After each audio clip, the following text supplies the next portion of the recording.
town east of New York City, 17,000 homes in one place. What bank would be crazy enough to lend a developer the money to build 17,000 homes or 15,000 homes in one place for which he had no buyers? We were in a suburban country at that time. People thought the whole idea was lunacy. Who's going to want to live in a single-family home when they can live in the city instead? Any of these developers, the only way they could get the capital to build these giant subdivisions was by going to the Federal Housing Administration, submitting their plans for the development for approval of the construction materials they were going to use, the architectural design, the layout of the streets in the subdivision, and an explicit commitment not to sell a home to an African American, required by the Federal Housing Administration.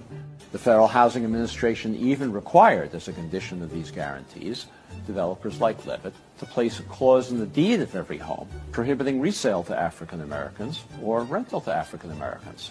These deeds still exist in these homes today. They're no longer enforced, no longer enforceable, but they're still there. What was the consequence of this? Well, those homes in those days, in all of these suburbs, they sold for $10,000 or less, $8,000, $9,000 a piece. In today's money, that's less than $100,000, probably $90,000. African Americans who were prohibited, not that they didn't want to, not because they didn't like living among whites, they were prohibited from moving into these suburbs, and they could easily afford to do so. Any working class family can afford to buy a home for $90,000, roughly twice national median income.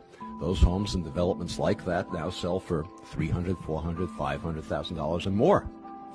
The white families over the next couple of generations gained, you can do the arithmetic, $200,000, $300,000, $400,000, $500,000 in equity.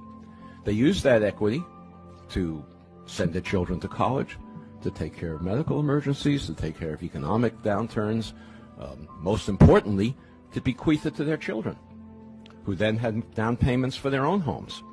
African Americans who accumulated none of that wealth as a result of this federal subsidy had none of those abilities. Today, nationwide, African American incomes are on average about 60% of white incomes. African American wealth today is 10% of white wealth. That enormous disparity between a 60% income ratio and a 10% wealth ratio is entirely attributable to unconstitutional federal housing policy practiced in the mid-20th century that has never been remedied. It's a constitutional violation. Of course, it determines the ongoing racial inequalities we have today.